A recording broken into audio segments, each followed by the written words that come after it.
अगर सच पूछो तो इस इंसान को अपना प्रधानमंत्री बोलने में मुझे शर्म आ रही है। पहले इस वीडियो को देखो आप। लेकिन इंटरनेशनल प्रेशर है, उसका भी तो ख्याल रखना पड़ेगा सरकार को।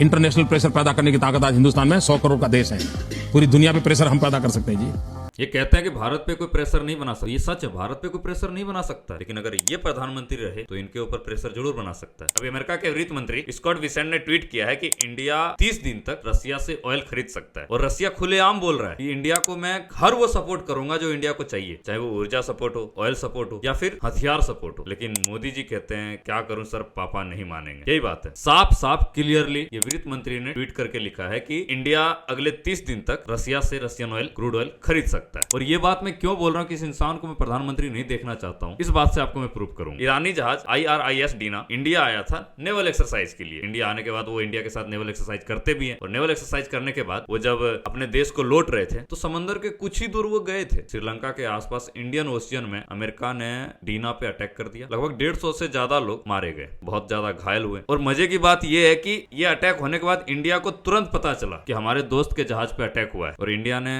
रेस्क्यू सपोर्ट कब भेजा पता है? 4 से 6 घंटे में श्रीलंका तुरंत पहुंचा था उस जहाज के लोगों को रेस्क्यू करने के लिए। इतना कोई एहसान फरामोश कैसे हो सकता है सर? मतलब ट्रंप ने मोदी का कान ऐंठ के रखा है, और ये कहते हैं कि कोई इंटरनेशनल प्रेशर नहीं बना सकता भारत के ऊपर। साफ साफ इंडिया को धमकी दे रहा है, और इंडिया को परमिशन लेना पड़ रहा है रशियन ऑयल खरीदने के लिए। उसके बाद ईरान सबसे अच्छा दोस्त था इंडिया का, सबसे सस्ता तेल में ईरान से मिलता था। ईरान ने आपको उन स्थिति में मदद करी है जब इंडिया के सामने कोई नहीं आया था। जब पाकिस्तान और इंडिया का अटैक हुआ था ना, तो यही ट्रंप है जो पाकिस्तान के साथ जाके खड़ा हो गया था। लेकिन इंडिया के साथ कौन खड़ा था पता है? Muslim country Iran. समझे? इसीलिए मैं कहता हूं कि भारत को प्रधानमंत्री बदलने की बहुत जरूरत है। ये प्रधानमंत्री, ये नरेंद्र ने पूरी तरीके से सरेंडर कर दिया है खुद को ट्रंप को। और एक प्रधानमंत्री को, जैसे भारत की जो 140 करोड़ जनता है उनकी नाक कट रही है, वो गरीबी से जूझेंगे, वो महंगाई से जूझेंगे। क्योंकि हमारे प्रधानमंत्री फट्टू है, डरपोक है। इनके पास दिल भी नहीं है कि कोई हमारा दोस्त जो हमसे मिलने आते हैं और वो जब घर जा रहे होते हैं तो इनकी एक सिक्योरिटी प्रोवाइड करने की जिम्मेदारी होती है कि एटलीस्ट इंडियन ओशियंस तक उनको सिक्योरिटी दी जाए। लेकिन ये सिक्योरिटी नहीं देते हैं, और वो जहाज अकेले जाती है, और जिसके वजह से अमेरिका उसके ऊपर अटैक कर देते हैं। सोचने वाली बात है हमारा देश कहां जा रहा है एक प्रधानमंत्री की वजह से। समझ रहे हो? बाकी उज्जवल भविष्य हमारे भारत का इस प्रधानमंत्री की वजह से।